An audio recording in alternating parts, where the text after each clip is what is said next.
I'll give you some tangible examples. The DEI chair at MIT publicly issued statements calling Israel a genocidal apartheid state. You have the University of Washington's DEI office that sent out an email describing Israel as, once again, an unlawful and oppressive settler colonial apartheid state. The DEI program coordinator at Rutgers said to Jewish students, F you colonizer, F you Zionists. I mean, my point is, isn't it time to speak some truth to power here to these people and to say that Israel is not a colonizer state. It is not an apartheid state. Jewish students are not colonizers, and this kind of rhetoric shouldn't be weaponized against them. You'd agree with that, surely. I would say that it's wrong to blame Jewish students for the actions of the state of Israel in any way, shape, or form. Let me just ask you, I just want to make sure that I heard you in response. I think it was to Senator Welch. Did you say that you're not in favor of canceling visas for foreign students who commit unlawful acts against Jewish students? I said at this time, Nexus does not have a position on that, the organization I work for. And then I went on to describe how in the national strategy, it doesn't talk about that, doesn't recommend that. And that was done in consultation with 1,000 leaders across the board and was supported by the ADL, AJC, JFNA, J Street, all of us. So you don't think that's not a good idea? I mean, why would we permit a foreign student who's here on a student visa who commits an act of violence, an unlawful act against a Jewish student? Why wouldn't we say, sorry, but if you're going to commit acts of violence against Jewish students, Jewish Americans or foreign Jewish students, whomever, we're going to revoke your visa. I mean, you're going home. So I think on that issue itself, I'm trying to think now. It's not, when you're talking about acts of violence and you're talking about actually breaking U.S. law towards students, that is criminal. That should be done through the Justice Department. When we're talking about deportation, that's immigration. So if there is a criminal investigation that leads to deportation, I think that's perfectly acceptable. Well, I'm talking about student visas. They're here on visas. They're here on particular. Doing that. Well, sure, but why don't we write into the process a condition of the visa that if you assault a Jewish student on campus, you're out of here. You're gone.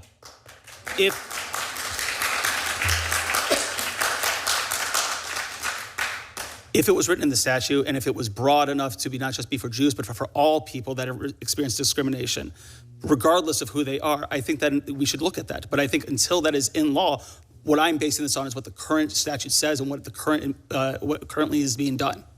Well, listen, I guess I don't understand the hesitation here at all. To me, this is an easy call, and I've urged the current Secretary of State, Secretary Rubio, to do this. I think he's got the authority to do it.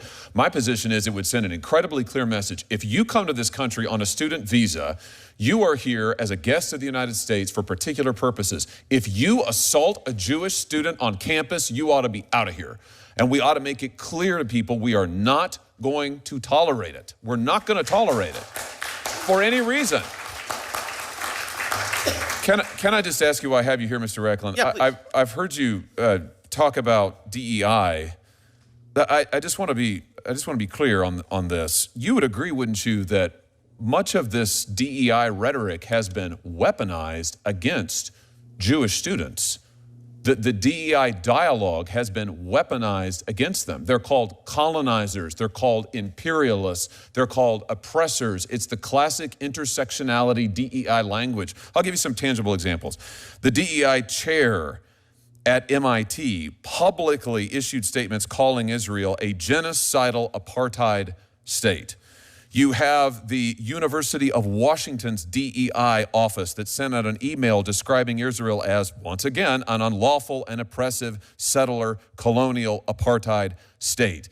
The DEI program coordinator at Rutgers said to Jewish students, F you colonizer, F you Zionists. I mean, my point is, isn't it time to speak some truth to power here to these people and to say that Israel is not a colonizer state. It is not an apartheid state. Jewish students are not colonizers, and this kind of rhetoric shouldn't be weaponized against them. You'd agree with that, surely. I would say that it's wrong to blame Jewish students for the actions of the state of Israel in any way, shape, or form. And it's wrong to call the state of Israel a colonial apartheid state. I would say that Israel right now a number of different human rights organizations talk about them in that sense. Personally, I don't see them I don't see Israel that way. I've been there many times. I have family that live there. I've been to the West Bank. I've enjoyed it. However, there are considerable issues regarding the occupation that need to be addressed, and inadequacies between how Palestinians live in the West Bank versus how Palestinian Israelis live in. My time. I'm only interrupting you because my time has almost expired, and the chairwoman is being extremely strict on the time. So, but I just want to make this point because I think we're seeing it over and over and over, where you have actual campus apparatus, DEI apparatus on these campuses. These are departments, these are officials, these are professors who are weaponizing that against Jewish students. My question is, shouldn't we condemn that? No holds barred. Say that is wrong for DEI officials to be saying Israeli students are colonizers, Jewish American students are colonizers, Israel's an apartheid state. That is wrong, full stop. Ms. Solomon, I want to be sure I understand your testimony. Did I understand you to testify that anti-Semitism is worse under the Trump administration? Senator, thank you for your question. You don't have to thank me. Okay. Your best thanks is to answer. Okay. Well, I'll tell you that anti-Semitism has been rising, especially since the 2017 but has the Charlottesville Trump administration attack. caused that? Is that your testimony? I wouldn't say the Trump administration has caused anti-Semitism. Has there been an increase since Trump has entered office? Yes. Do you see a causal connection there? Yes. Why? Trump has highlighted and platformed neo-Nazis and white supremacists. Okay. Mr. I can't see that far. Racklin. Mr. Racklin, I understood you to say that in answer to Senator Durbin's question, the spending reductions, reducing the federal budget would increase anti-Semitism. Isn't that what you said? No, I did not. I said that the constant threats to cut money to the Office for Civil Rights and the Department of Education prevents the federal government from adequately investigating anti-Semitism and other hate crimes on college campuses. So you think one way to stop anti-Semitism is to give people more money? Is that right? I think one of the ways is to actually fund people that are actually designed to investigate anti-Semitism on college campuses. What's there to investigate? We see it. We saw it. Did you watch television? Did you see what happened at Columbia? Absolutely. Yeah. I mean, it was clear to me that the administration at Columbia and most members of the faculty believed passionately in diversity, equity, inclusion, and the right to hurt Jews. That's what I saw. Isn't that what you saw? I saw. Isn't that what you saw? I saw protesters against the war in Gaza and them using some anti-Semitic slogans and thoughts. I would say, however, that it's hard. I would say, isn't that however, what you're telling me? That's not what you saw. Now, don't get off the subject on me now. You're telling me that's not what you saw. I'm telling you that it is difficult for the federal government to adequately address the issue of anti-Semitism. Are you telling me the Columbia administration and the faculty was supportive of the Jewish community? I think that they are trying to find... You need to stop dipping into your ketamine stash. Into what? Excuse me? Now, if we're going to solve this problem, we need to talk about it. And it wasn't just at Columbia. It was at Berkeley. It was at UCLA. It was at Barnard. And Columbia has a history of discriminating against Jewish people. They used to refuse to let Jewish students come to their university. Now, you can try to bubble wrap this, but that's what I saw.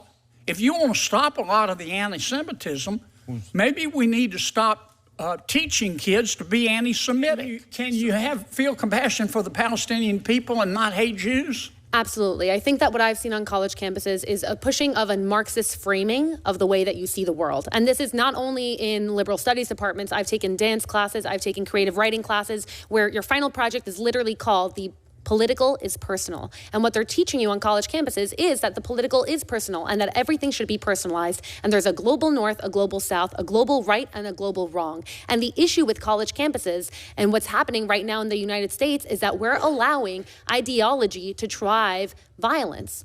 A society that says that you can commit violent acts based on your ideology because your ideology is correct is a society that's eroding. And that's what I see on college campuses. Now, you asked if I could feel Palestinian peoplehood, right? If I could feel compassion for the Palestinian people. Absolutely. And every night when I go to bed, yes, I pray for the Jewish people, but I also pray for the Palestinian people, for God to send them leaders that actually care more about their safety. Leaders that put their people's safety in order to propel an ideology at risk aren't leaders. If you look at Hamas, they tout what happened after October 7th up until this day as a victory. How can you lie in rubble after thousands of your people have died and call that a victory? So what I see that has to happen on college campuses is de-radicalization. Until you admit that there's a radical ideology happening on a college campus, you cannot fight it. Moments ago, we heard from one of my Democratic colleagues a suggestion that what has allowed this to happen is not, in fact, the fact that the U.S. government has literally funded Hamas, literally given money that has gone to Hamas, literally funded what Ms. Nomami was referring to, my term, not hers, the anti-Semitic industrial complex. Instead, it's a desire to withdraw some funding from the Office of Civil Rights within the U.S. Department of Education. Let me ask the question. At what point did the Office of Civil Rights inside the U.S. Department of Education do a darn thing about this? At what point did they stop funding from going to Hamas? At what point did they call for a halt to U.S. government funding of the anti-Semitism industrial complex? They didn't, they can't. He's talking about the wrong enemy. The enemy is before us. It's found in university colleges and administrations and in the prior administration for not doing anything at all about this.